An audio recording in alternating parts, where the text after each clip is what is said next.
Bismillahirrahmanirrahim. Assalamualaikum warahmatullahi wabarakatuh. Alhamdulillah wa syukurillah wa la haula wa la quwata illa billah amma ba'du.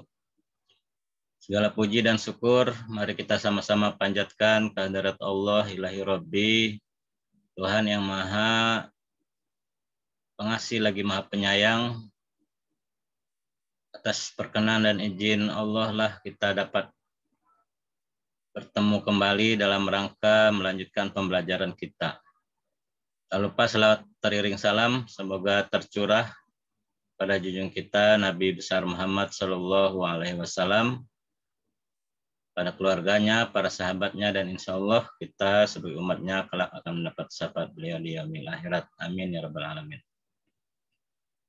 Anak-anakku yang soleh dan solehah, apa kabar semuanya anak-anak?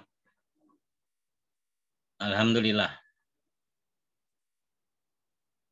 Semoga kita tetap dalam keadaan sehat walafiat jasmani dan rohani kita, keluarga kita, lingkungan kita, dan masyarakat kita dilindungi oleh Allah Subhanahu wa taala.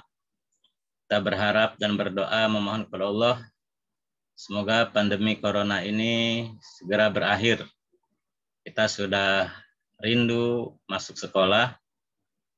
Mudah-mudahan di tahun ajaran baru nanti kita akan bersekolah seperti biasa. Amin ya rabbal alamin. Anak-anakku yang berbahagia, kita akan melanjutkan kembali pelajaran pendidikan agama Islam kita kali ini, memasuki pelajaran yang ke-9, yaitu materinya mari melaksanakan sholat. Sebelum kita melanjutkan, untuk mendapat berkah serta ridha dari Allah SWT, kita awali dengan doa sebelum belajar bersama-sama. Ikuti. Bismillahirrahmanirrahim. Rabbi zidni ilma warzuqni fahma. Amin. Terima kasih anak-anak. Selanjutnya simak pemaparan dan penjelasan materi yang akan Bapak share berikut ini.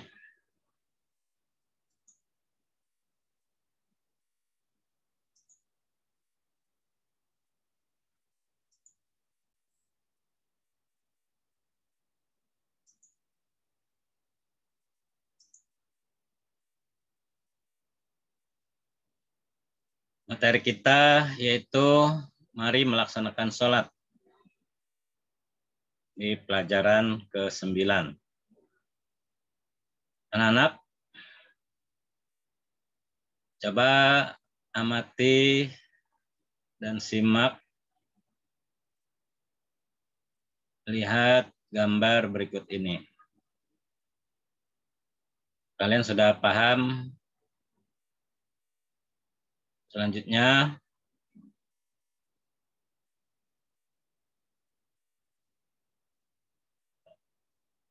kita akan membahas tentang keutamaan sholat.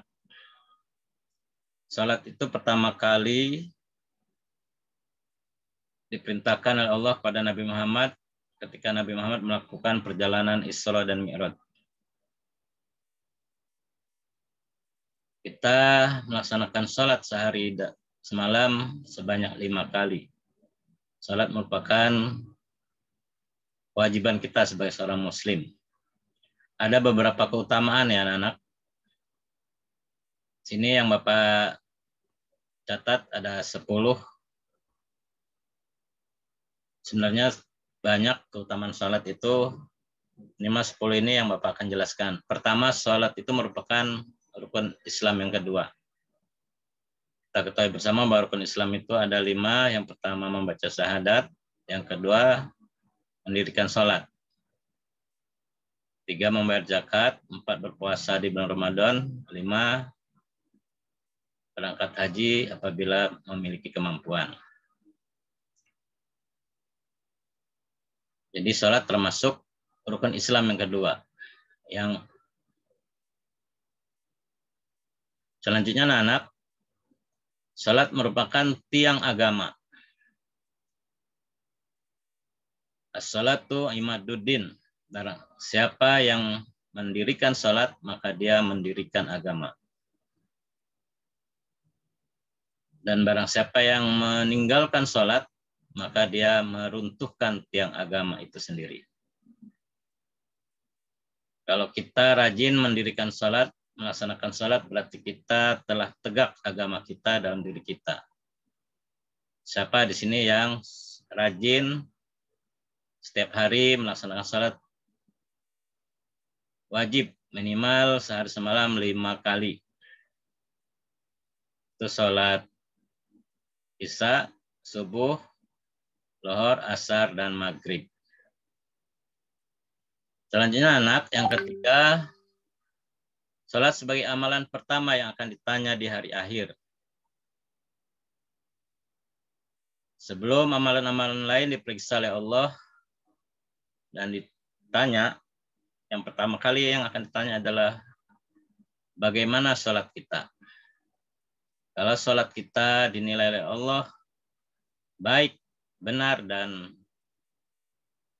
diterima oleh Allah, maka dipastikan amalan-amalan lain juga akan diterima. Sebaliknya, jika salat kita masih bolong-bolong, salat kita masih banyak ditinggalkan, dan salat kita tidak diterima, maka amalan-amalan lain juga akan jadi pertanyaan. Kuncinya ketika kita untuk diterima amalan-amalan kita, maka salat kita harus kita benarkan dulu. Yang keempat, anak-anak, salat itu mencegah perbuatan keji dan mungkar. Dengan kita rajin mendirikan salat, maka secara otomatis kita akan tercegah. Kita akan ditameng oleh salat kita ketika kita hendak melaksanakan perbuatan keji dan mungkar, perbuatan yang maksiat. Dengan rajin salat, maka dipastikan kita akan terhindar dari berbuat keji dan berbuat mungkar. Anak-anak sekalian, selanjutnya adalah salat adalah amalan yang paling disukai oleh Allah. Siapa yang di sini ingin disenangi, ingin dicintai, atau ingin disukai oleh Allah? Ya, tentu semua kalian ingin disenangi, ingin disukai Allah. Salah satu amalan yang paling disukai Allah adalah mendirikan sholat atau melaksanakan sholat. Jangan lupa ya anak-anak, rajin melaksanakan sholat 5 waktu sehari semalam. Yang keenam, sholat adalah sarana pertolongan Allah. Ketika kita menghadapi banyak masalah, ketika kita sedang dihadapkan pada persoalan-persoalan kehidupan kita dihimpit oleh persoalan-persoalan yang berat, maka tempat untuk meminta pertolongan pada Allah adalah melalui sholat. Mintalah kepada Allah untuk membukakan, untuk melancarkan segala urusan kita. Yang ketujuh, sholat merupakan mi'rajnya orang mukmin. Mi'raj itu adalah naik kita untuk bertemu Allah SWT. Komunikasi kita langsung kepada Allah melalui sholat. Yang kedelapan, sholat dapat menghapuskan kesalahan dan menghilangkan keburukan. Ini sudah pasti ya. Dengan rajin sholat, maka dosa-dosa kita akan diampuni, kesalahan-kesalahan kita akan dihapuskan oleh Allah SWT. Tentu semua kita ingin dosa kita diampuni oleh Allah Ta'ala. Rajin-rajinlah melaksanakan sholat, jaga sholat 5 waktu, maka insya Allah semua dosa-dosa kita akan diampuni. Karena dalam bacaan-bacaan sholat ada doa-doa untuk meminta ampun. Yang kesembilan, orang yang khusyuk sholatnya akan mewarisi surga Firdaus. Subhanallah. Bagaimana cara kita menjadi khusyuk sholatnya? Ini yang kita pelajari sekarang. Kalau kita ingin dapat warisan surga Firdaus. Kita akan masuk surga Firdaus, yaitu kita termasuk orang-orang yang khusyuk dalam melaksanakan salatnya. Yang ke-10, salat merupakan sarana memohon pertolongan kepada Allah sebagaimana firman Allah dalam surat Baqarah 153. Hai orang-orang yang beriman, jadikanlah sabar dan salat sebagai penolong. Sesungguhnya Allah beserta orang-orang yang sabar. Ketika kita memiliki masalah, memiliki kendala, terhimpit apapun masalah kehidupan kita, kita adukan kepada Allah, memohon Allah melalui sholat. Mudah-mudahan keutamaan-keutamaan ini bisa kita miliki pelan-pelan semampu kita, jaga sholat kita yang tadinya masih bolong-bolong, sehari semalam hanya 2 kali, maghrib dan zuhur saja. Mulai sekarang perlahan-lahan kita laksanakan 5 waktu. Siap anak-anak? Alhamdulillah. Oke, sekarang kita lanjutkan memahami makna bacaan sholat. Dalam sholat terdapat gerakan dan bacaan. Agar sholat kita khusyuk, maka hendaklah kita paham atau kita mengerti apa yang kita baca ketika kita sholat. Itu salah satu syarat sholat khusyuk adalah memahami dan mengerti apa yang kita baca ketika sholat. Mari kita simak sama-sama. Pertama, kita akan membaca takbiratul ihram. Allahu Akbar. Ya, ini bacaan pertama yang artinya Allah Maha Besar. Ketika kita sholat, dalam pikiran kita hanya Allah yang Maha Besar, selain Allah adalah tidak ada dan kecil. Selanjutnya kita membaca doa iftitah. Ini yang biasa kita baca. Allahu Akbar kabira walhamdulillahi katsira wa subhanallahi bukratan wa asila. Inni wajjahtu wajhiya lilladzi fataras samawati hanifa muslima wa ma ana minal musyrikin. Inna salati wa nusuki wa mayahya wa mamati lillahi rabbil alamin. La syarika lahu wa bidzalika umirtu wa ana minal muslimin. Allah Maha Besar, segala puji bagi Allah dan Maha Suci Allah sepanjang pagi dan petang. Sungguh aku hadapkan wajahku kepada wajahmu yang telah menciptakan langit dan bumi. Dengan penuh keharusan, dengan penuh kelurusan dan penyerahan diri, dan aku tidak termasuk orang-orang yang mempersekutukanmu. Sesungguhnya salatku, ibadahku, hidupku, matiku, hanya untuk Allah Rabb semesta alam. Tidak ada sekutu baginya, dan memang aku diperintahkan seperti itu, dan aku termasuk hamba yang berserah diri. Selanjutnya anak, kita membaca surat Al-Fatihah. Kalian sudah hafal semua ya, ini lafalnya terdiri dari 7 ayat. Selanjutnya kita membaca bacaan ruku. Subhana rabbiyal azim wa bihamdih, dibaca 3 kali. Maha suci Tuhan, Maha agung serta memujilah aku kepadanya. Setelah membaca ruku, setelah gerakan ruku, kita gerakan i'tidal, bangun dari ruku. Yang kita baca adalah Samiallahu liman hamidah, Rabbana lakal ham, mil'us samawati wa mil'ul ard, wa mil'u ma syi'ta min syai'in ba'd. Allah sungguh mendengarkan para pemujinya. Ya Allah Tuhan kami, bagimu segala puji. Sepenuh langit dan bumi dan sepenuh barang yang engkau kehendaki sesudahnya. Yang keenam, membaca bacaan tahiyat.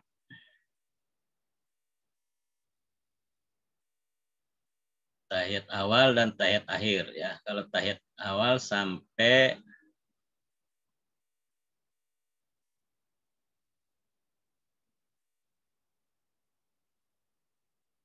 kita bacakan At-tahiyatul mubarakatus salawatut thayyibatu lillah. Assalamu alayka ayuhan nabiyyu wa rahmatullahi wa barakatuh. Assalamu alayna wa ala ibadillahis sholihin. Asyhadu an la ilaha illallah wa asyhadu anna Muhammadar Rasulullah. Ini tahiyat awal sampai Muhammad Rasulullah.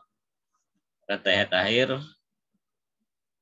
kita sampai selesai. Allahumma sholli ala Muhammad wa ala ali Muhammad kama sholaita ala Ibrahim wa ala ali Ibrahim.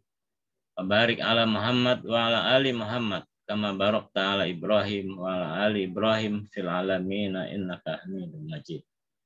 Ini bacaan tahiyat akhir. Yang kesembilan adalah salam. Assalamualaikum warahmatullahi wabarakatuh. Itulah bacaan, makna bacaan sholat. Apa yang kita baca ketika dalam sholat, kita berusaha memahami maknanya, artinya. Sehingga kita dapat khusyuk dalam mendirikan sholat. Nah, yang berbahagia, kita lanjutkan. Yang ke-C, perilaku yang mencerminkan pemahaman ibadah sholat. Dibagi dalam dua. Pertama, kebajikan terhadap sesama atau perbuatan baik terhadap sesama. Dalam sholat, ada perilaku yang bisa kita ambil. Ketika kita melaksanakan sholat, perilaku terpuji pertama melatih kekompakan. Ketika sholat berjamaah antara imam dan makmum, ketika imam meruku, makmum harus ruku. Kalau salah satu makmum tidak mau ruku, maka sholatnya batal atau tidak sah. Dari pelajaran sholat ini, kita dilatih bagaimana untuk menjalin persatuan, kekompakan antara jamaah, antara keluarga kita, antara saudara, tetangga. Dan antara yang lebih besar adalah bangsa dan negara kita. Kalau kita bersatu, maka kita kuat. Apabila kita cerai-berai, maka kita akan runtuh. Pelajaran sholat mengajarkan bagaimana kita menjalin persatuan dan kesatuan agar kita kuat. Yang kedua, mematuhi perintah ketua kelompok. Maksudnya dalam sholat kita patuh pada perintah pimpinan. Di kelompok yang terkecil, kita ada orang tua merupakan kepala keluarga. Kita harus patuh dan ikut semua yang diperintahkan oleh orang tua kita.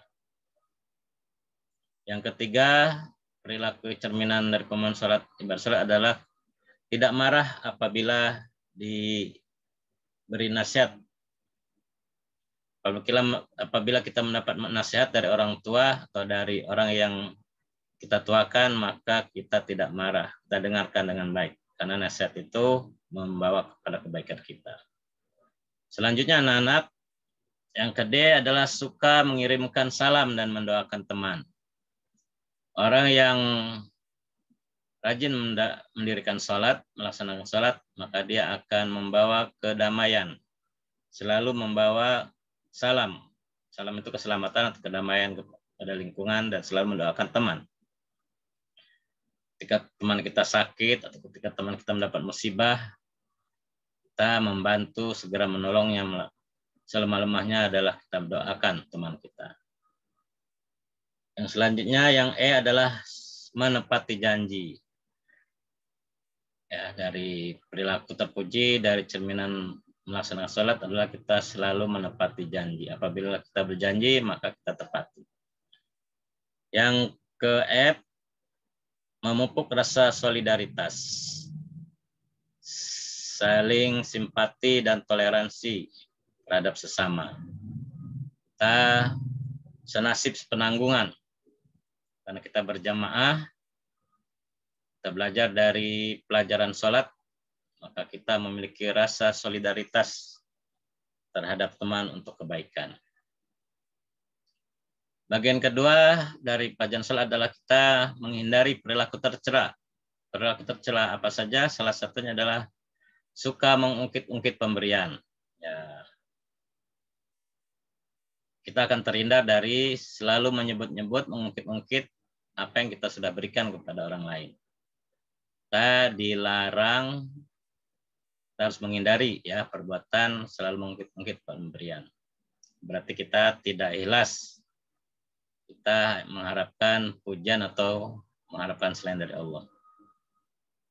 Yang kedua, yang ke B, suka meremehkan teman. Nah, kita harus hindari. Dengan rajin sholat, kita tidak boleh meremehkan teman. Apapun teman adalah memiliki kelebihan dan kekurangannya masing-masing. Kita hargai, kita hormati teman kita. Jangan suka meremehkan teman. Selanjutnya, ingin menang sendiri. Ya, kita tidak boleh menang sendiri. Karena kita hidup berkelompok, berjamaah. Kita saling tolong-menolong, saling membantu. Tidak boleh menang sendiri. Selanjutnya, suka mencuri. Ya, dilarang mencuri ya. Dengan kita rajin sholat, maka kita terhindar dari suka mencuri. Yang E, suka meminta-minta. Kita dilarang untuk suka meminta-minta.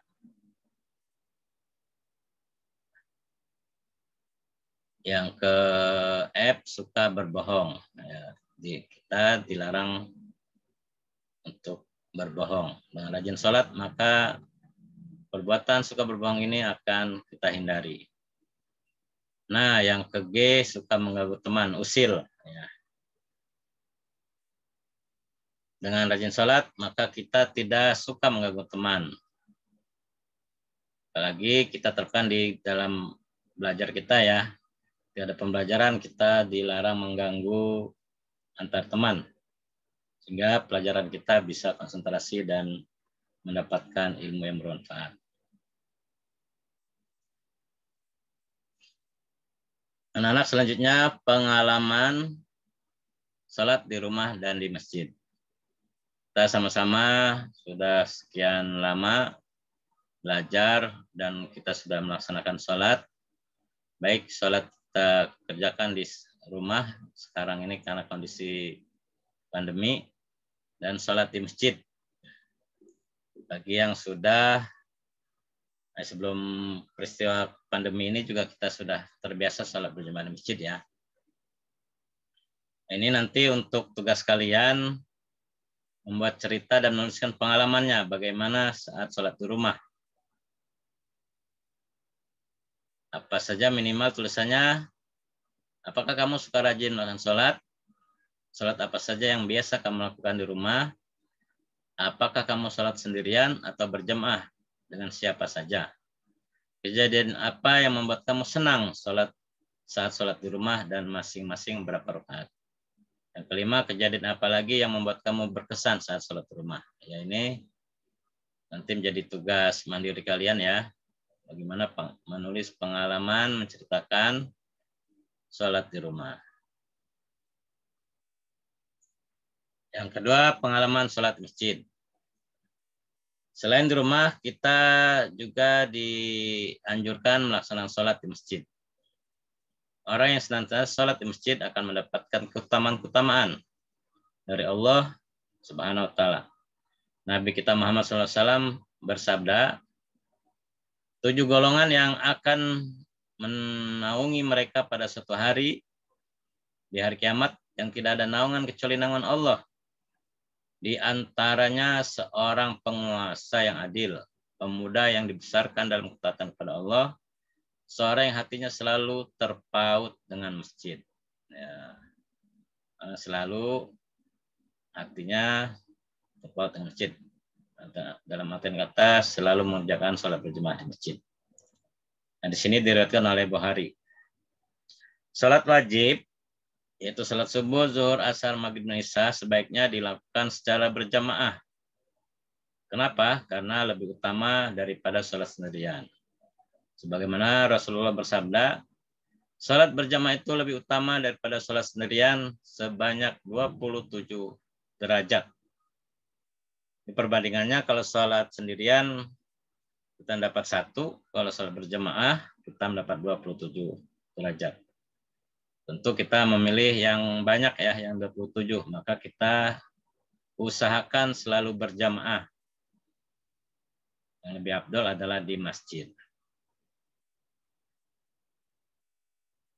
Ini tugas yang kedua, nanti kalian juga menceritakan pengalaman yang berkesan ketika sholat di masjid. Setidaknya kisi-kisinya ada 4 ya. Dalam cerita itu harus tercantum jenis sholat apa saja yang bisa kamu lakukan di masjid, jenis sholat apa saja yang biasa kamu lakukan secara berjamaah dan secara sendirian. Yang ketiga, kejadian apa yang membuat kamu senang saat sholat di masjid. Yang keempat, kejadian apa lagi yang membuat kamu berkesan saat sholat di masjid. Boleh ditambahin, kalau kurang tidak boleh, tapi kalau ditambahin kejadian apa lagi atau manfaatnya apa lagi, boleh kalian tambahkan.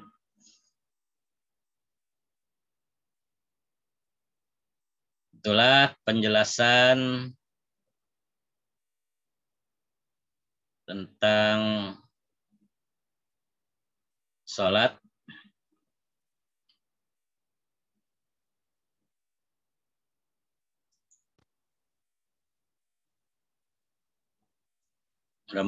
Terima kasih anak-anak sudah mengikuti pelajaran ini dengan baik. Semoga apa yang kita pelajari hari ini bermanfaat dan dapat kita bersemangat untuk melaksanakan sholat, menjaga sholat 5 waktu, sehari semalam 5 kali. Dengan sholat, kita akan banyak mendapatkan keutamaan-keutamaan. Mudah-mudahan kita menjadi anak-anak yang rajin mendirikan sholat. Demikianlah penjelasan Bapak kali ini. Mudah-mudahan bermanfaat. Lebih dan kurangnya Bapak mohon maaf.